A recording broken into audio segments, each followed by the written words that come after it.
ಬೆಳಿಗ್ಗೆ ಅಕ್ಕಿ ರೊಟ್ಟಿ ಮಾಡೋಣ ಅಂತ. ನಿನಗೊಂದ್ ಕಥೆ ಹೇಳ್ತೀನಿ. ಹೇಳ್ರಿ. ಹಾಯ್ ಫ್ರೆಂಡ್ಸ್, ನಾನು ವ್ಲಾಗ್ ಮಾಡ್ತಾ ಇದೀನಿ. ಆದ್ರೆ ಇವಾಗ ಟೈಮ್ ಎಷ್ಟು ಗೊತ್ತಾ? ರಾತ್ರಿ 10:15. ಇವಾಗ ಏನ್ ವ್ಲಾಗ್ ಮಾಡ್ತಾ ಇದೀವಿ ಅಂತಂದ್ರೆ ನೋಡಿ, ನಾಳೆ ಬೆಳಿಗ್ಗೆ ಅಕ್ಕಿ ರೊಟ್ಟಿ ಮಾಡೋಣ ಅಂತ. ಸಬ್ಬಾಕ್ಸಿ ಸೊಪ್ಪು ಮತ್ತೆ ಈರುಳ್ಳಿ, ಅದಕ್ಕೆ ಮಿಕ್ಸ್ ಅಕ್ಕಿ ರೊಟ್ಟಿಗೆ ಏನೇನ್ ಮಿಕ್ಸ್ ಮಾಡ್ಬೇಕು ಅದನ್ನೆಲ್ಲ ಮಿಕ್ಸ್ ಮಾಡಿ ಇಟ್ಬಿಡೋಣ ಅಂತ ನನ್ನ ಹಸ್ಬೆಂಡ್ ಕುತ್ಕೊಂಡು ಕಟ್ ಮಾಡ್ತಾ ಇದೀವಿ. ಅವ್ರು ಈರುಳ್ಳಿ ಕಟ್ ಮಾಡ್ಕೊಡ್ತಿದಾರೆ, ನಾನು ಒಟ್ಟು ಸುಲಿದು ಕೊಡ್ತಾ ಇದೀನಿ ಅವ್ರಿಗೆ. ಎಲ್ಲ ಮಿಕ್ಸ್ ಮಾಡಿ ಇಟ್ಬಿಟ್ರೆ ಬೆಳಗ್ಗೆ ಆರಾಮಾಗಿ ಎದ್ದು ಬರೀ ರೊಟ್ಟಿ ತಟ್ಟೋದಷ್ಟೇ ಇರುತ್ತೆ. ಅದಕ್ಕೆ ವ್ಲಾಗ್ ಮಾಡೋಣ, ಅದ್ರಲ್ಲಿ ಏನೇನು ಹಾಕ್ತೀನಿ ಅದೆಲ್ಲ ತೋರ್ಸೋಣ.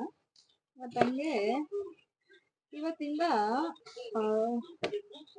ಬೆಡ್ ಟೈಮ್ ರೊಟೀನ್, ನಮ್ಮ ವ್ಲಾಗ್ಸ್ ಅಲ್ಲಿ ಬೆಡ್ ಟೈಮ್ ರೊಟೀನ್ ನ ಆಡ್ ಮಾಡ್ಕೊಳ್ಳೋಣ ಅಂತ ಒಂದು ಹೊಸ ಕಾನ್ಸೆಪ್ಟ್ ಯೋಚನೆ ಮಾಡಿದೀವಿ.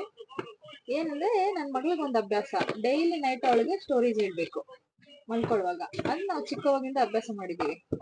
ಡ್ಯಾಡಿ ಸ್ಟೋರಿ ಹೇಳ್ರಿ, ಸ್ಟೋರಿ ಹೇಳ್ರಿ ಅಂತ ಅವಾಗ ಕೇಳಿ, ಮಮ್ಮಿ ಡ್ಯಾಡಿ ಸ್ಟೋರಿ ಹೇಳ್ರಿ ಅಂತ ಕೇಳ್ತಿರ್ತಾಳೆ. ಸೊ ಹಂಗಾಗಿ ಆ ಕತೆ ನಾವು ವ್ಲಾಗ್ ಅಲ್ಲಿ ರೆಕಾರ್ಡ್ ಮಾಡಿದ್ರೆ ಎಷ್ಟೋ ಜನ ಪೇರೆಂಟ್ಸ್ ಇರ್ತಾರಲ್ವಾ, ಕತೆ ಹೇಳಕ್ಕೆ ಹೊಸ ಹೊಸ ಕತೆ ಎಲ್ಲಿಂದ ಹುಡ್ಕೊಂಡ್ ಬರೋದು. ನನ್ನ ಹಸ್ಬೆಂಡ್ ಪ್ರೊಫೆಸರು, ಹಂಗಾಗಿ ಅವ್ರಿಗೆ ತುಂಬಾ ಕತೆಗಳು ಗೊತ್ತು. ಅವರು ಡೈಲಿ ಓದ್ತಾನೆ ಇರ್ತಾರೆ. ಹಂಗಾಗಿ ಹೊಸ ಕತೆ ಮಗಳಿಗೋಸ್ಕರನೇ ಹುಡ್ಕೊಂಡ್ ಬರ್ತಾರೆ. ಯಾವ್ಯಾವ ಬುಕ್ಸ್ ಓದಿ ಕತೆಗಳು ತಿಳ್ಕೊಂಡಿದ್ದೀರಾ ರೀ? ಒಂದು ಕತೆಗಳು ಗೊತ್ತಿದೆ. ಹೆಂಗೆ ಉದ್ದುದನ ಉದ್ದುದ್ದು ಅಡ್ಡ ಚಿಕ್ಕ ಸಣ್ಣ ಕಟ್, ತುಂಬಾ ಸಣ್ಣದ ಫುಲ್ ಸಣ್ಣ ಕಟ್ ಮಾಡಿ. ಏನಂದ್ರೆ ನಮ್ ಟೈಮ್ ಅಲ್ಲಿ ಮೊಬೈಲ್ಗಳು ಇಂಟರ್ನೆಟ್ ಇರ್ಲಿಲ್ಲ. ಹೌದು. ಇನ್ನೇನು ಬರೀ ಬುಕ್ಗಳ. ನನ್ನ ಹತ್ರ ಕಲೆಕ್ಷನ್ ಇತ್ತು, ಏನಿಲ್ಲ ಅಂದ್ರು 1000 ಮೇಲೆ ಇದ್ವಲ್ಲ. ಚಂಪಕ ಅಂತ ಬರ್ತಿತ್ತು, ಬಾಲಮಂಗಳ ಅಂತ ಬರ್ತಿತ್ತು. ಇದು ಅರ್ಧ ಕಟ್ಟು ಪಾಲಕ್ಕಿ ಸೊಪ್ಪು, ಏನಿದು ಸಾರಿ ಅರ್ಧ ಕಟ್ಟು ಸಬ್ಬಾಕ್ಸಿ ಸೊಪ್ಪು ತಗೊಂಡಿದೀನಿ. ತೊಳೆದು ನೀಟಾಗಿ ಕಟ್ ಮಾಡಿ ಆರಿಸಿ ಇದನ್ನ ಇವಾಗ ಸಣ್ಣದಾಗಿ ಕಟ್ ಮಾಡ್ಕೋಬೇಕು. ಈ ತರ ಎಲ್ಲ ಬುಕ್ಸ್ ಕಲೆಕ್ಷನ್ ಇತ್ತು ನನ್ನ ಹತ್ರ. ಅವುಗಳಲ್ಲಿ ಓದಿದ ಕತೆಗಳ ನೆನಪಿದೆ ನನಗೆ.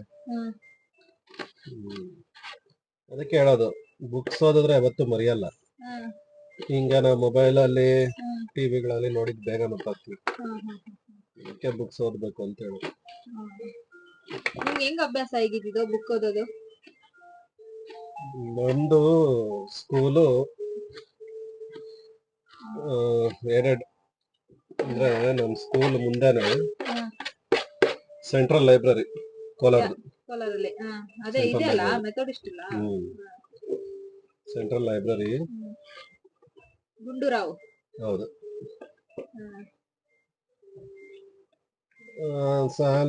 ಲೈಬ್ರರಿಯಲ್ಲಿ ನಾನು ಮೆಂಬರ್ಶಿಪ್ ಮಾಡಿಸಿದ್ದೆ, ಫ್ರೀ ಮೆಂಬರ್ಶಿಪ್ ಮಾಡಿ ಡೈಲಿ 3:15 ಬಿಡ್ತಾ ಇತ್ತು ಸ್ಕೂಲ್. 3:30 4 ಗಂಟೆ ಬಿಡ್ತಿತ್ತು ಅನ್ಸುತ್ತೆ. ಸ್ಕೂಲ್ ಮುಗಿದಿದ ತಕ್ಷಣನೇ ಹೋಗಿ ಲೈಬ್ರರಿ ಕುತ್ಕೊಂತ. ಲೈಬ್ರರಿಯಲ್ಲಿ ಕುತ್ಕೊಂಡು ಡೈಲಿ ಒಂದೊಂದು ಬುಕ್ ಓದೋದು. ಇಲ್ಲ ಒಂದು ಬುಕ್ ತುಂಬಾ ದೊಡ್ಡದಾದ್ರೆ ಒಂದು ಬುಕ್ ಆಗ್ಲಿಲ್ಲ ಅಂದ್ರೆ ಅರ್ಧ ಬುಕ್, ಆ ತರ ಓದ್ಬಿಟ್ಟು ಮನೆಗೆ ಹೋಗ್ತಾ ಇದ್ದು ಡೈಲಿ. ಅವಾಗಿಂದ ಓದೋ ಅಭ್ಯಾಸ ಬಂದಿದ್ದು.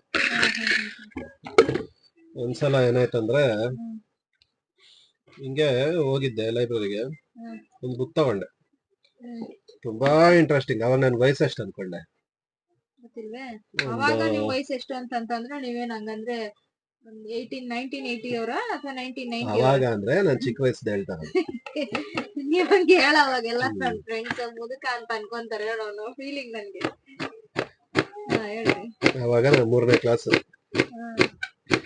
3ನೇ ಕ್ಲಾಸ್ ಅಲ್ಲಿ ಲೈಬ್ರರಿಗೆ ಹೋಗಿ ಕುತ್ಕೊಂಡಿದೀನಿ. ಯಾವ್ದೋ ಒಂದು ಬುಕ್ ತಗೊಂಡೆ, ದೊಡ್ಡ ಬುಕ್. ಏನ್ ಹೆಸರು? ಅದೇನ್ ನೆನಪಿಲ್ಲ, ಏನು ಓದಿದ್ದೆ ಏನು ಅಂತೆಲ್ಲ ನೆನಪಿಲ್ಲ. ನಲ್ಲಿ ಒಂದ್ ದೊಡ್ಡ ಬುಕ್ ಇತ್ತು, ಕತೆ ಬುಕ್. ಸರಿ, ಒಂದ್ ಸ್ವಲ್ಪ ಓದೋಣ, ಮತ್ತೆ ಇನ್ ಮಿಕ್ಕಿದ್ ನಾಳೆ ಬಂದು ಓದೋಣ ಅಂತ ಬುಕ್ ಎತ್ಕೊಂಡಿದ್ದೆ. ಸರಿ, ಓದಕ್ ಸ್ಟಾರ್ಟ್ ಮಾಡ್ದೆ. ಓದ್ತಾ ಇದೀನಿ ಫುಲ್ ಇಂಟ್ರೆಸ್ಟಿಂಗ್ ಆಗಿತ್ತು ಸ್ಟೋರಿ. ಹ್ಮ್ ನಿಲ್ಸಕ್ ಇಷ್ಟ ಬಂದಿಲ್ಲ. ಹ್ಮ್ ಎಷ್ಟು ಮುಳುವಾಗಿದ್ದೀನಿ ಅಂದ್ರೆ ಹ್ಮ್ ಕೊನೆಗೆ ಬುಕ್ ಎಲ್ಲ ಓದ್ಬಿಟ್ಟು ಹ್ಮ್ ಬುಕ್ ಕ್ಲೋಸ್ ಮಾಡ್ಬಿಟ್ಟು ಹ್ಮ್ ಕಥೆನೇ ಮುಗ್ದಾಯ್ತು. ಹ್ಮ್ ಪರವಾಗಿಲ್ಲ ಇಷ್ಟು ದೊಡ್ಡ ಬುಕ್ ಬೇಗ ಓದ್ಬಿಟ್ಟಿದೀನಿ ಅಂತ ನನ್ ಫೀಲಿಂಗ್. ಹ್ಮ್ ಆಮೇಲೆ ನೋಡಿದ್ರೆ ಹ್ಮ್ ಲೈಟ್ಸ್ ಎಲ್ಲ ಆಫ್ ಆಗ್ಬಿಟ್ಟು ಒಂದೇ ಒಂದ್ ಲೈಟ್ ಆನ್ ಆಗೈತೆ. ಹ್ಮ್ ನಾನು ಒಬ್ನೇ ಇದೀನಿ. ಹ್ಮ್ ಆಚೆ ಬಂದು ನೋಡ್ತೀನಿ ಎಲ್ಲಾ ಲೈಟ್ ಆಫ್ ಆಗಿ ಕತ್ತಲಾಗಿದೆ. ಹ್ಮ್ ನಾನು ಒಬ್ನೇ. ಅವಾಗ ನಿಮ್ಮ ಮಮ್ಮಿ ಡ್ಯಾಡಿ ಹುಡುಕಿಲ್ಲ? ಆಮೇಲೆ ಟೈಮು ಒಂದ್ 6-6:30 ಆಗಿತ್ತು ಅನ್ಸುತ್ತೆ ಸಾಯಂಕಾಲ. ಅಳಕ್ ಸ್ಟಾರ್ಟ್ ಮಾಡ್ಬಿಟ್ಟಿದೀನಿ. ಅಳಕ್ಕೆ ಸ್ಟಾರ್ಟ್ ಮಾಡಿದಾಗ ಲೈಬ್ರರಿ ಅವಾಗ ಬಂದ್ ಯಾರಪ್ಪ ನೀನು, ನೋಡೇ ಇಲ್ಲಲ್ಲಪ್ಪ ನಿನ್ನ, ನನಗ್ ಗೊತ್ತೇ ಇಲ್ಲಲ್ಲಪ್ಪ ನೀನ್ ಒಳಗಿರೋದು, ಏನ್ ಮಾಡೋದು ಅಂತ ಅಂತ. ಅವಾಗ ಎಲ್ಲಿ ಮೊಬೈಲ್ ಫೋನ್ಸ್ ಇಲ್ಲ, ಏನಿಲ್ಲ. ನಮ್ಮನೆ ಲ್ಯಾಂಡ್ಲೈನ್ ಇರ್ಲಿಲ್ಲ ಅವಾಗ. ಅವಾಗ ಅವ್ರಿಗೂ ಏನ್ ಮಾಡ್ಬೇಕು ಗೊತ್ತಿಲ್ಲ. ನಿಮ್ ಮನೆಯಲ್ಲಿ ಅಂತ ಅವ್ರು ಕೇಳ್ತಿದಾರೆ. ನನಗೆ ದುಃಖ ಬಂದ್ಬಿಟ್ಟೈತೆ. ಏನ್ ಹೇಳ್ಬೇಕು ಗೊತ್ತಿಲ್ಲ. ಕರೆಕ್ಟ್ ಟೈಮ್ಗೆ ನನ್ನ ಫ್ರೆಂಡ್ ಅವ್ರ ಅಪ್ಪ ಆ ಕಡೆಯಿಂದ ಬರ್ತಿದ್ದಾರೆ. ಬರ್ಬೇಕಾದ್ರೆ ಅವ್ರನ್ನ ನೋಡ್ಬಿಟ್ಟು ಮಳೆ ಬೇರೆ ಬರ್ತಿತ್ತು. ಸೊ ಅವಾಗ ಏನಪ್ಪ ಹಿಂಗೆ ನೀನು ಅಂತ ಹೇಳಿ ಅವರು ಮನೆ ಕರ್ಕೊಂಬಂದಿದ್ದಾರೆ. ಮನೆ ಕರ್ಕೊಂಬಂದ್ರೆ ನಮ್ಮ ಮನೇಲಿ ಯಾರು ಇಲ್ಲ. ಮಮ್ಮಿ ಡ್ಯಾಡಿ, ಮಮ್ಮಿ ಹುಡ್ಕಕ್ ಹೋಗಿದ್ದಾರೆ ಅಣ್ಣನ್ ಕರ್ಕೊಂಡು. ಡ್ಯಾಡಿ ಸ್ಕೂಲ್ ಬಿಟ್ಮೇಲೆ ಒಬ್ರೇ ನಡ್ಕೊಂಡ್ ಬರ್ತಾ ಇದ್ದಿದ್ದಾ ಮನೆಗೆ? ಒಬ್ನೇ ನಡ್ಕೊಂಡ್ ಬರ್ತಾ ಇದ್ದೆ. ಡ್ಯಾಡಿ ಪೊಲೀಸ್ ಸ್ಟೇಷನ್ ಹೋಗಿದ್ದಾರೆ ಕಂಪ್ಲೇಂಟ್ ಕೊಡಕ್ಕೆ.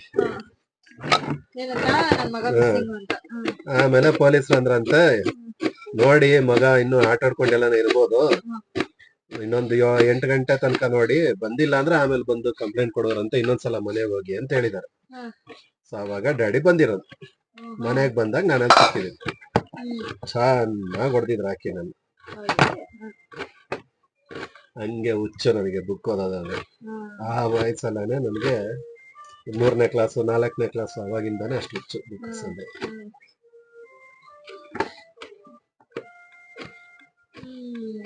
ಸರಿ, ಇವತ್ತು ನನ್ ಮಗಳಿಗೆ ಯಾವ ಸ್ಟೋರಿ ಹೇಳ್ತೀರಾ? ಇವತ್ತು ಹಿಂಗೆ ಸಣ್ಣ ಸಣ್ಣದಾಗಿ ಸಬಾಕು ಸೊಪ್ಪನ್ನ ಕಟ್ ಮಾಡಿದೀನಿ.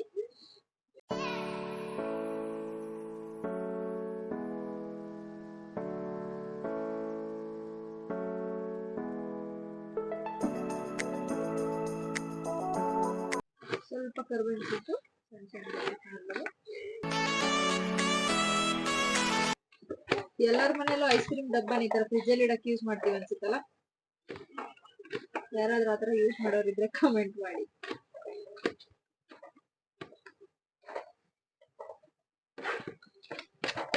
ಹೋಳ್ಗೆ ಹೇಳಕ್ ಮುಂಚೆ ನಿನಗೊಂದ್ ಕತೆ ಹೇಳ್ತೀನಿ. ನಾನು ಯಾವಾಗ್ಲೂ ಕತೆ ಹೇಳ್ಬೇಕಾದ್ರೆ ಫಸ್ಟ್ ನೀನ್ ಕ್ವಶನ್ಸ್ ಮಾಡಿನೇ ಕತೆ ಹೇಳೋದು, ಮತ್ತೆ ಇರಿಟೇಟ್ ಆಗಬೇಡ. ಇದು ಮೆಣಸಿನಕಾಯಿ ಚಿಕ್ಕ ಚಿಕ್ಕದಾಗಿರೋದ್ರಿಂದ ಸ್ವಲ್ಪ ತಗೊಂಡಿದ್ದೆ. ಒಂದು 2, 3, 4 ಒಂದು 10 ಮೆಣಸಿನಕಾಯಿ ಚಿಕ್ಕ ಚಿಕ್ಕ. ಇದನ್ನ ಫುಲ್ ಸಣ್ಣ ಸಣ್ಣ ಕವರ್ ಆಗುತ್ತೆ. ಮಹಾಭಾರತದಲ್ಲಿ ಫುಲ್ ದಾನಕ್ಕೆ ಪ್ರಸಿದ್ಧ ಯಾರು? ಬರೀ ದಾನ ಮಾಡೋರು ಯಾರು? ದಾನ ವೀರ ಶೂರ ಕರ್ಣ ಅಲ್ವಾ? ಆದ್ರೆ ಯುಧಿಷ್ಠಿರ ಅಂದ್ರೆ ಧರ್ಮರಾಯ, ಅವನ ಹೆಸರೇ ಧರ್ಮರಾಯ, ಯಾಕಂದ್ರೆ ಧರ್ಮನ್ ಪಾಲಿಸ್ತಿದ್ದ. ಸೊ ಅವನು ಎಲ್ಲ ಸೋತ್ರುನು ಅವನ್ ಕೊಟ್ಟಿದ್ದ ಮಾತು ತನ್ನ ಮಾತಿನಂತೆ ನಡೆದ. ಅಂದ್ರೆ ಅವನು ದಾನ ಮಾಡ್ತಿದ್ದ. ಬಟ್ ಆದ್ರೂ ಕರ್ಣನ್ ಯಾಕಂತಾರೆ ಗೊತ್ತಾ? ಯಾಕೆ ಅಂತ ಇದೇ ಕ್ವಶನ್ ನ ನಾಡ್ದಾಗ ಹೋಗಿ ಕೇಳ್ತಾರಂತ. ಯಾರೋ ನನಗೂ ನೆನಪಿಲ್ಲ, ಯಾರೋ ಕೇಳ್ತಾರೆ. ಸೊ ಅವಾಗ ಸರಿ ಇದಕ್ಕೆ ಆನ್ಸರು ನಾನು ನಿಮ್ಗೆ ಲೈವ್ ಆಗಿ ತೋರಿಸ್ತೀನಿ ಅಂತ ಹೇಳಿ ವರ್ಣ ಏನ್ ಮಾಡ್ದ, ಮಳೆ ಬರಸ್ದ. ಫುಲ್ ಮಳೆ, ಎಷ್ಟು ಜೋರ್ ಮಳೆ ಬೀಳ್ತಾನೇ ಇತ್ತು. ಮಳೆ ಬೀಳ್ಬೇಕಾದ್ರೆ ಚೆನ್ನಾಗ್ ಮಳೆ ಬರ್ಸಿದ್ಮೇಲೆ ಇವರು ಮಾರ್ ವೇಷದಲ್ಲಿ, ಬ್ರಾಹ್ಮಣರ ವೇಷದಲ್ಲಿ ಹೋಗ್ಬಿಟ್ಟು ಫಸ್ಟ್ ಧರ್ಮರಾಯನ್ ಕೇಳ್ತಾರೆ, ನಾವು ಈ ತರದೊಂದು ಜನಗಳಿಗೆ ಒಳ್ಳೇದಾಗ್ಲಿ ಅಂತ ಒಂದು ಯಾಗ ಮಾಡ್ಬೇಕು ಅಂತ ಅನ್ಕೊಂಡಿದೀವಿ. ಸೊ ನಮ್ಗೆ 100 ಕಟ್ಟಿಗೆ ಗಂಧ ಬೇಕು. ಧರ್ಮರಾಯ ಏನ್ ಮಾಡ್ತಾನೆ, ಇಲ್ಲಿಗಲ್ ತಾನೆ. ಅಲ್ಲ ಅವಾಗೆಲ್ಲ ಗಂಧ ಇತ್ತಲ್ವಾ. ಹಂಗಂದ್ರೆ ಅವಾಗಿನ ಕಾಲದಲ್ಲಿ ಪುಷ್ಪ ಇದ್ರೆ ಚೆನ್ನಾಗಿ ಕಾಂಟ್ರವರ್ಸಿನೂ ಆಗ್ತಿರ್ಲಿಲ್ಲ, ಮೂವಿನೂ ಸೊ ಏನ್ ಮಾಡ್ತಾರೆ, ಬಂಟ್ರನ್ನ ಅಂದ್ರೆ ಸೇವಕರನ್ನ ಕಳಿಸಿ ಊರೆಲ್ಲ ಹುಡುಕ್ಸ್ತಾರೆ. ಚೆನ್ನ ಮಳೆ ಬಂದಿತ್ತಲ್ಲ, ಎಲ್ಲೇ ಆಗ್ಲಿ ಒಣಗಿದ್ದ ಮರ ಸಿಗೋದೇ ಇಲ್ಲ. ಕೊನೆಗೆ ಯುಧಿಷ್ಠಿರ ಅಂದ್ರೆ ಧರ್ಮರಾಯ ಕೈ ಮುಗಿದ್ಬಿಟ್ಟು, ಕ್ಷಮಿಸ್ಬಿಡಿ, ನನ್ನ ಕೈಯಲ್ಲಿ ನಿಮ್ಗೆ ಗಂಧನ ಕೊಡಕ್ಕಾಗ್ಲಿಲ್ಲ ಅಂತೇಳಿ ಕೈ ಮುಗಿದ್ಬಿಡ್ತಾನೆ. ಇವ್ರು ನೆಕ್ಸ್ಟ್ ಕರ್ಣನ ಹತ್ರ ಹೋಗ್ತಾರೆ. ಹಿಂಗೆ ನಮ್ಗೆ ಬೇಕು ಗಂಧ ಮರ ಬೇಕು ಅಂತ ಕೇಳಿದಾಗ ಕರ್ಣ ಏನು ಯೋಚನೆ ಮಾಡ್ದೆ, ಒಂದ್ ಕೊಡ್ಲಿ ತಗೊಂಡು ಅವನ್ ಮನೆಯಲ್ಲಿರೋ ಕಂಬುಗಳನ್ನ, ಮನೆಯಲ್ಲಿರೋ ಕಟ್ಟಿಗೆಗಳನ್ನೆಲ್ಲ ಮುರಿದ್ಬಿಟ್ಟು ಅವ್ರಿಗೆ ಕೊಟ್ಬಿಡ್ತಾನೆ, ತಗೊಳ್ಳಿ. ಸೊ ಹಂಗೆ ಧರ್ಮರಾಯನ್ಗೆ ದಾನ ಅನ್ನೋದು ಅವನದೊಂದು ಧರ್ಮ ಅಷ್ಟೇ. ಆದ್ರೆ ಕರ್ಣನ್ಗೆ ಅದು ರಕ್ತದಲ್ಲಿತ್ತು. ಅದಕ್ಕೋಸ್ಕರ ಅವ್ರನ್ನ ಏನಂತಾರೆ, ದಾನವೀರ ಶೂರ ಕರ್ಣ.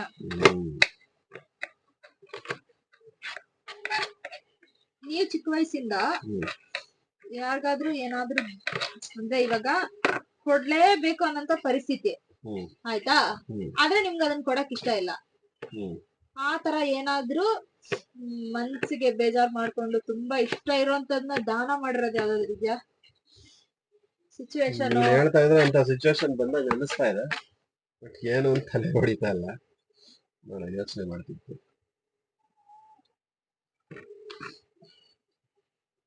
ನಾವು ಮೊದ್ಲೇ ಕರ್ಬೇವಿನ ಸೊಪ್ಪು ಮತ್ತೆ ಕೊತ್ತಂಬರಿ ಸೊಪ್ಪು ಆಮೇಲೆ ಹಸಿಮೆಣಸಿನಕಾಯಿ ಇದನ್ನೆಲ್ಲ ತಂದ ತಕ್ಷಣನೇ ನೀಟಾಗಿ ಕ್ಲೀನ್ ಮಾಡಿ ಈ ತರ ಡಬ್ಬದಲ್ಲಿ ಹಾಕಿ ಫ್ರಿಜ್ ಅಲ್ಲಿ ಇಡ್ತೀವಿ.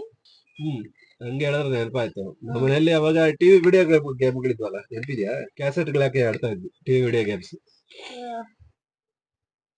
ಅದು ನಾವ್ ಆಡೋ ಟೈಮಲ್ಲಿ ನಮ್ಮ ಮನೇಲಿ ಇದ್ದಾಗ ಮನೆಗೆ ರಿಲೇಟಿವ್ಸ್ ಬರ್ತಿದ್ರಲ್ಲ, ಕಸಿನ್ಸ್, ಅವ್ರು ಬಂದ್ಬಿಟ್ಟು ಗೇಮ್ ಕೇಳೋರಲ್ಲ. ಅವಾಗ ನಮಗೇನೆ ಹೆಂಗೆ ಅಂದ್ರೆ ಮನೇಲಿ ಪೇರೆಂಟ್ಸ್ ಸ್ಟ್ರಿಕ್ಟ್ ಇರ್ತಾ ಇದ್ರು, ಇವಾಗಿನ ಪೇರೆಂಟ್ಸ್ ತರ ಅಂದ್ರೆ ನಮ್ ತರ ಅಲ್ಲ. ಯಾವಾಗ ಅಂದ್ರೆ ಬರೀ ರಜಾ ಬಂದಾಗ ಮಾತ್ರ ಗೇಮ್ಸ್, ಇಲ್ಲಾಂದ್ರೆ ಎತ್ತಿಟ್ಬಿಡೋರು ಸ್ಕೂಲ್ ಮುಗಿಯೋ, ಐ ಮೀನ್ ಎಕ್ಸಾಮ್ಸ್ ಮುಗಿಯೋ ತನಕ. ಇರಿ ಒಂದ್ ನಿಮಿಷ, ಮಾಡ್ತಾ ಮಾಡ್ತಾ ಹಂಗೆ ಸ್ವಲ್ಪ ರೆಸಿಪಿ ಶೇರ್ ಮಾಡೋಣ. ನೋಡಿ ಅವಾಗನೇ ತೋರಿಸಿದೀನಿ, ಇದ್ರಲ್ಲಿ ಸಣ್ಣ ಸಣ್ಣ ಕಟ್ ಮಾಡಿರೋ ಸೊಬಾಕ್ಸಿ ಸೊಪ್ಪು ಮತ್ತೆ ಸಣ್ಣ ಸಣ್ಣ ಕಟ್ ಮಾಡಿರೋ ಕರ್ಬೇವಿನ ಸೊಪ್ಪು, ಜೊತೆಗೆ ಸಣ್ಣ ಸಣ್ಣ ಕಟ್ ಮಾಡ್ಕೊಂಡಿರುವಂತ ಮೆಣಸಿನ್ಕಾಯಿ, ಸಣ್ಣ ಸಣ್ಣ ಕಟ್ ಮಾಡಿರೋ ಇದು ಕೊತ್ತಂಬರಿ ಸೊಪ್ಪು, ಈರುಳ್ಳಿ, ಇದನ್ನ ಹಾಕ್ತಾ ಇದೀನಿ. ಇದರಲ್ಲಿ ಫುಲ್ ಸಣ್ಣ ಸಣ್ಣ ಕಟ್ ಮಾಡಿರೋಂತ ಈರುಳ್ಳಿ, ಒಂದ್ 4-5 ಈರುಳ್ಳಿ ತಗೊಂಡಿದ್ದೀನಿ. ನಿಮ್ ಮನೆಯಲ್ಲಿ ಈರುಳ್ಳಿ ಕಟ್ ಮಾಡಕ್ಕೆ ಕಷ್ಟ ಆಗಿ ಪ್ಲೀಸ್ ಇದೊಂಚೂರು ಈರುಳ್ಳಿ ಕಟ್ ಮಾಡ್ಕೊಳ್ರಿ ಅಂತ ಹೇಳೋರು ಯಾರಿದ್ಯಾ ಕಮೆಂಟ್ ಮಾಡಿ. ನಾನ್ ಮದುವೆ ಆಗಕ್ ಮುಂಚೆ ನನಗೆ ಎಂತ ಈರುಳ್ಳಿ ಕಟ್ ಮಾಡಿದ್ರು ಕಣ್ಣಲ್ಲಿ ಫುಲ್ ನೀರ್ ಬರುತ್ತೆ, ಎಂತದೇ ಆಗ್ಲಿ. ಒಬ್ಬೊಬ್ರಿಗೆ ಒಂದೊಂದ್ ತರ ಈರುಳ್ಳಿ ಕಟ್ ಮಾಡಿದ್ರೆ ಕಣ್ಣಲ್ಲಿ ನೀರ್ ಬರಲ್ಲ, ಬಟ್ ನನಗೆ ಕಣ್ಣಲ್ಲಿ ನೀರ್ ಬರುತ್ತೆ. ಮತ್ ನಮ್ಮ ಅಪ್ಪ ಏನ್ ಮಾಡಿದ್ರು ಗೊತ್ತಾ, ನಿಮ್ಗೆ ಅವಾಗ ಹೇಳ್ತಿರ್ತಾರಲ್ಲ, ಮೆಷಿನ್ ತಂದು ಕೊಟ್ಟಿದ್ರು, ಒಂದು ಈರುಳ್ಳಿ ಕಟ್ ಮಾಡೋ ಮೆಷಿನ್. ಬಟ್ ಅನ್ಫಾರ್ಚುನೇಟ್ಲಿ ಅದ್ರಲ್ಲೂ ಕಣ್ಣಲ್ಲಿ ನೀರ್ ನಮ್ಮ ಒಂದು ಅಕ್ಕಿ ರೊಟ್ಟಿಗೆ ಇಂಗ್ರೀಡಿಯೆಂಟ್ಸ್ ಎಲ್ಲ ರೆಡಿ ಆಗಿದೆ.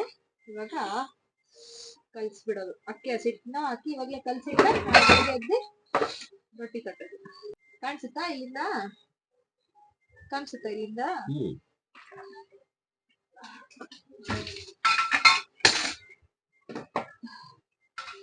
ಹೇಗ ತಟ್ಟಿಟ್ಬಿಡ್ತೀಯ? ತಟ್ಟಲ್ಲ. ಇವಾಗ ನೋಡಿ ನಮ್ಮ ಮನೆಯಲ್ಲೇ ಬೀಸ್ಕೊಂಡ್ ಬಂದಿರೋಂತ ಅಕ್ಕಿ ಹಸಿಟ್ಟು 4-5 ಸ್ಪೂನ್ ಹಾಕೊಳ್ತೀನಿ. ಉಪ್ಪು ನೀರು ನಾಳೆ ಬೆಳಿಗ್ಗೆ ಹಾಕೊಂಡು ಕಲ್ಸ್ಕೊಳ್ಳೋದು, ಬಟ್ ಎಲ್ಲ ಮುಂಚೆನೆ ರೆಡಿ ಮಾಡ್ಕೊಳ್ಳೋದು ಅಷ್ಟೇ. ನಾನು ಹಸಿಟ್ಟನ್ನ ನೋಡ್ಕೊಂಡು ಹಾಕೊಳ್ತೀನಿ, ಇದೆಲ್ಲ ಕಲ್ಸಿದಾದ್ಮೇಲೆ ಗೊತ್ತಾಗುತ್ತಲ್ವಾ ಹಸಿಟ್ಟು ಕಡಿಮೆ ಇದೆಯಾ ಅಥವಾ ಜಾಸ್ತಿ ಇದೆಯಾ ಅಂತ. ಹೇಳ್ರಿ, ಏನೋ ಹೇಳ್ತಾ ಇದ್ರಿ. ಸೊ ಎಕ್ಸಾಮ್ ಮುಗಿಯೋ ತನಕ ನಮ್ಗೆ ವರ್ಷ ಪೂರ್ತಿ ತೆಕ್ಕೊಡ್ತಿದ್ರು. ಎಕ್ಸಾಮ್ ಮುಗಿದು ಬೇಸಿಗೆ ರಜೆಯಲ್ಲಿ ಮಾತ್ರ ತೆಕ್ಕೊಡೋರು ಗೇಮ್, ಏನೋ ವಿಡಿಯೋ ಗೇಮ್. ಅಂದ್ರೆ ನಮಗೇನೆ ಇತ್ತು ನಿಮ್ಮ ಮನೇಲಿ ಅಂದ್ರೆ ಸೌಕರ್ ನೀವು. ಎಲ್ಲ ಕೇಳಿ ಕೇಳಿ ತರ್ಸ್ಕೊಂಡಿದ್ವಿ. ಹಾ. ಹಂಗೆ ನಮ್ಗೆ ವರ್ಷಕ್ಕೆ 2 ತಿಂಗಳು ಸಿಗೋದು ವಿಡಿಯೋಗೆ. ಹಾ. ಅವಾಗ ಕಸಿನ್ಸ್ ಬಂದಾಗ ಅವ್ರು ಕೊಡಕ್ಕೆ, ಹ್ಮ್. ಯಾಕಂದ್ರೆ ಇವಾಗ ನನ್ ಕಸಿನ್ಸ್ ನೋಡ್ತಾರೆ, ಹ್ಮ್. ಒಂಥರ ಬೇಜಾರು, ಹ್ಮ್. ಯಾಕಂದ್ರೆ ನನಗೂ ಆಡ್ಬೇಕು ಅಂತ. ಹ್ಮ್. ಯಾಕಂದ್ರೆ ಹಾಲಿಡೇಸ್ ಎಲ್ಲ ನೀವು ಆಡೋದು ಅಂತ. ಹಾ. ಅದೊಂದು ನೀನ್ ಕೇಳಿದ್ದಕ್ಕೆ ಆನ್ಸರ್. ಹ್ಮ್. ಅಂದ್ರೆ ಬೇಜಾರಾದ್ರೂನು ಕೊಡ್ಬೇಕು ಹಾ. ಅನ್ನೋದು. ಹಂಗೆ. ಓ ರೈಟ್. ಆದ್ರೂ ಅದ್ರಲ್ಲಿ ಆ ಸಿಚುವೇಶನ್ ನೀವು ದಾನಾಕ್ಷರ ವೀರ ಕರ್ಣ ಆಗಿದ್ದೀರಾ. ಅಂದ್ರೆ ಅವ್ರ ಮನೇಲಿ ಇಲ್ಲ ಅಂತಲ್ಲ, ಅವ್ರ ಮನೆಗೆ ಹೋದಾಗ ಅವ್ರು ನಮಗ್ ಕೊಡೋರು, ಅವಾಗ ನಮ್ಮ ಮನೆಗೆ ಅವಾಗ ಅವ್ರ ಕನ್ನಡ, ಇವಾಗ ನಾವು ಕನ್ನಡ, ಹಂಗೆ. ನೋಡಿ, ನಾವು ಅಕ್ಕಿ ಹಸಿಟ್ಟಿಗೆ ಹಾಕಿ ಕಲ್ಸಿದ್ಮೇಲೆ ಎಲ್ಲ ಈ ರೀತಿ ಇದೆ.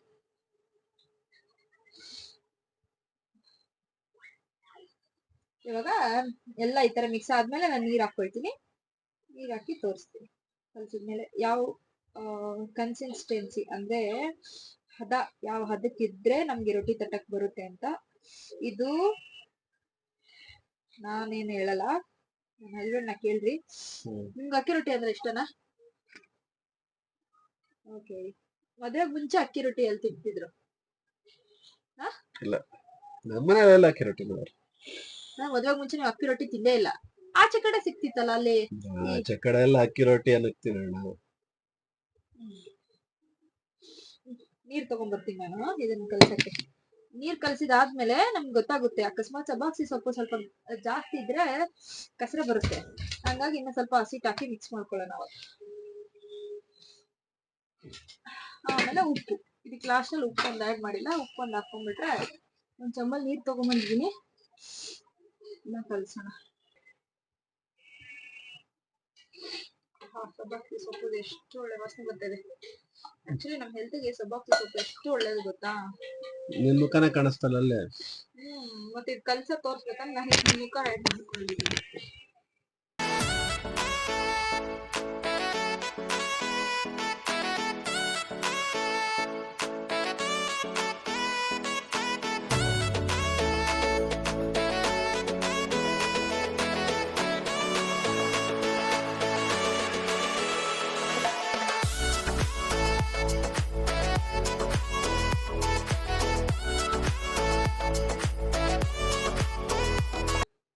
ನೋಡಿ, ಉಪ್ಪು ತಗೊಂಡಿದ್ದೀನಿ, ರುಚಿಗೆ ಎಷ್ಟು ಬೇಕೋ ಅಷ್ಟು.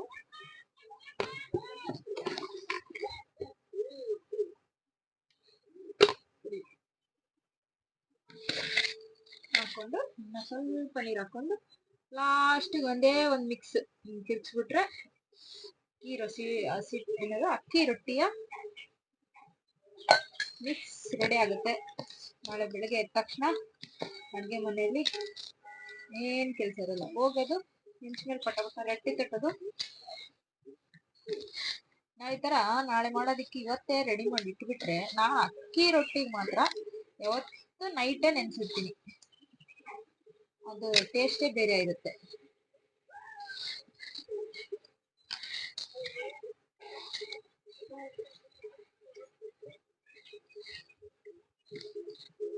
ಯಾರಿಗೆಲ್ಲ ಅಕ್ಕಿ ರೊಟ್ಟಿ ಅಂದ್ರೆ ಇಷ್ಟ ಕಾಮೆಂಟ್ ಅಲ್ಲಿ ತಿಳಿಸಿ.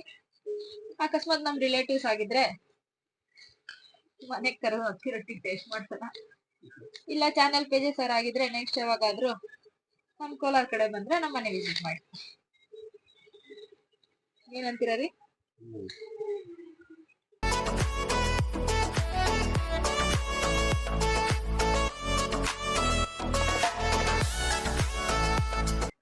ಆಮೇಲೆ ಒಂದ್ ಸ್ವಲ್ಪ ಗಟ್ಟಿಗೆ ಕಲ್ಸ್ಕೊಂಡ್ರೆ ಒಳ್ಳೇದು. ನಾಳೆ ಬೆಳಗ್ಗೆ ನೆಂದಾಗ ಸೊಪ್ಪು ಸ್ವಲ್ಪ ನೀರ್ ಬಿಟ್ಕೊಂಡಿರುತ್ತೆ, ಹಂಗಾಗಿ ಸ್ವಲ್ಪ ಗಟ್ಟಿಗೆ ಕಲ್ಸ್ಕೊಂಡಿರಿ. ಅದ್ ನಾಳೆ ಬೆಳಗ್ಗೆ ಕರೆಕ್ಟಾಗಿ ಸೇರೋಗುತ್ತೆ. ಆಗಿನ ಕಾಲದಲ್ಲಿ ಈ ತರ ಅಡ್ಗೆಗಳೆಲ್ಲ ಹೆಂಗ್ ಕಂಡಿಡ್ಬೋದಲ್ಲ, ಈ ತರ ಹಿಂಗೆ ಹಸಿಟ್ ಮಾಡ್ಬೋದು, ಅಕ್ಕಿನ ಹಸಿಟ್ ಮಾಡಿ ಅದ್ರಲ್ಲಿ ಈ ತರ ಈರುಳ್ಳಿ ಎಲ್ಲ ಕಟ್ ಮಾಡಿ ಸೊಪ್ಪು ಹಾಕಿ ರೊಟ್ಟಿ ತಟ್ಟಿ ತಿನ್ಬೋದು ಅಂತೆಲ್ಲ ಏನೇನೋ. ಬಟ್ ಟೇಸ್ಟ್ ಮಾತ್ರ ಸೂಪರ್ ಆಗಿರುತ್ತೆ ಅಲ್ವಾ?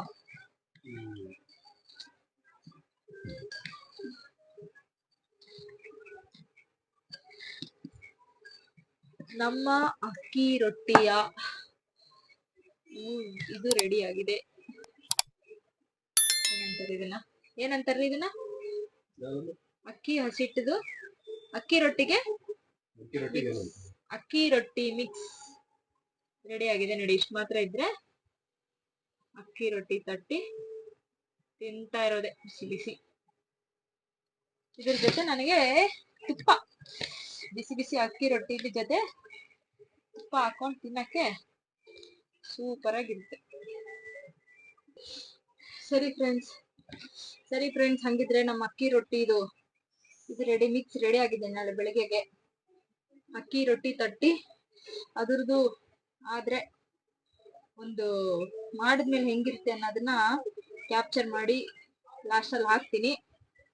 ಸದ್ಯಕ್ಕೆ ಇವಾಗ ಟೈಮು ಕರೆಕ್ಟಾಗಿ 11 o'clock. ಸೊ 15 minutes ಅಲ್ಲಿ ನಮ್ಮ ಅಕ್ಕಿ ರೊಟ್ಟಿ ಮಿಕ್ಸ್ ರೆಡಿ ಆಗಿದೆ. ನಾಳೆ ಬೆಳಗ್ಗೆ ಟಿಫನ್ ಬಾಕ್ಸ್ಗೆ ಇದೆ. Okay, bye friends, good night, see you all. Please subscribe ನಮ್ಮ ಚಾನಲ್ಗೆ. ನಾನು ಲಾಸ್ಟ್ ಫಸ್ಟ್ 1, 2, 3 ವಿಡಿಯೋಸ್ ಅಲ್ಲೂ ಸಬ್ಸ್ಕ್ರೈಬ್ ಮಾಡಿ ಅಂತ ಹೇಳೇ ಇಲ್ಲ. ಅದು ನಮ್ಗ ಫಸ್ಟ್ ನಮ್ ಮಾಡೋವಾಗ ಒಂದು ನೆನಪಿಗೆ ಬರಲ್ಲ ಏನ್ ಹೇಳ್ಬೇಕು ಏನು ಅಂತ. ಸೊ ಹಂಗಾಗಿ ಹೇಳಿಲ್ಲ. ಎಷ್ಟೊಂದ್ ಜನ ಈಗ ನಮ್ ವಿಡಿಯೋ ಫಸ್ಟ್ ವ್ಲಾಗ್ 800 ಮೆಂಬರ್ಸ್ ನೋಡಿದ್ದಾರೆ. ನನ್ನ ಸಬ್ಸ್ಕ್ರೈಬರ್ಸ್ 153 ಮೆಂಬರ್ಸ್. ಸೊ ನನ್ನ ಚಾನಲ್ಗೆ ಸಬ್ಸ್ಕ್ರೈಬ್ ಮಾಡಿ. ಅಂದ್ರೆ ಸಬ್ಸ್ಕ್ರೈಬ್ ಅಂದ್ರೆ ನಾವು ಕೊಡ್ತಾ ಇರೋ ಇನ್ಫಾರ್ಮೇಶನ್ ಕಂಟೆಂಟ್ ನಿಮ್ಗೆ ಇಷ್ಟ ಆಗಿದ್ರೆ 100% ಲೈಕ್ ಮಾಡಿ ನಮ್ಗೆ ಸಪೋರ್ಟ್ ಮಾಡಿ ಅಂತ ಹೇಳ್ತಾ ಇವಾಗ ಗುಡ್ ನೈಟ್, ಶುಭರಾತ್ರಿ, ಬಾಯ್ ರೀ. ಬಾಯ್ ಹೇಳ್ಬಿಡ್ರಿ. ಬಾಯ್. The next day. Hello friends, good morning. ನೋಡಿ, ಅಕ್ಕಿ ರೊಟ್ಟಿ ತಟ್ಟಕ್ಕೆ ಶುರು ಮಾಡಿದ್ದೀನಿ. ಒಂದು ಅಕ್ಕಿ ರೊಟ್ಟಿ ತಟ್ಟಿ ತೋರಿಸ್ತೀನಿ. ಒಂದಿಷ್ಟು ಅಮೌಂಟು ತಟ್ಟಕ್ಕೆ ಇದು ಒಬ್ಬಟ್ಟು ಪೇಪರ್ ತಗೊಂಡಿದ್ದೀನಿ.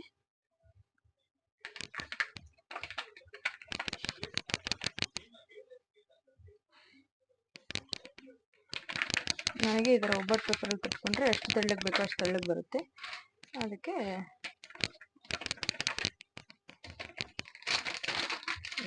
ಮೇಲೆ ಅಂತ ಬರುತ್ತೆ.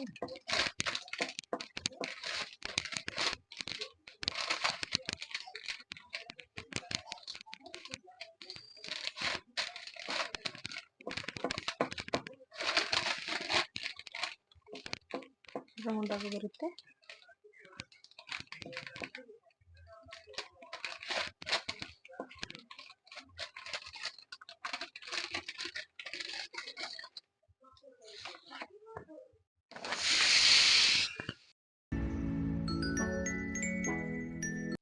ಒಂದು ನಿಮಿಷ ಹಾಕಿದ ತಕ್ಷಣ ಓಪನ್ ಆಗುತ್ತದೆ.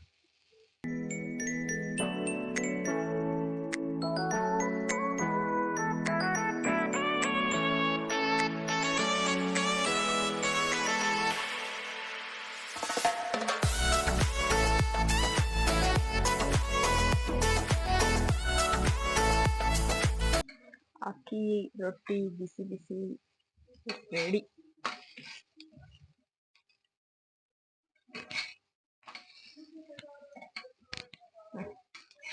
ಇದಕ್ಕೆ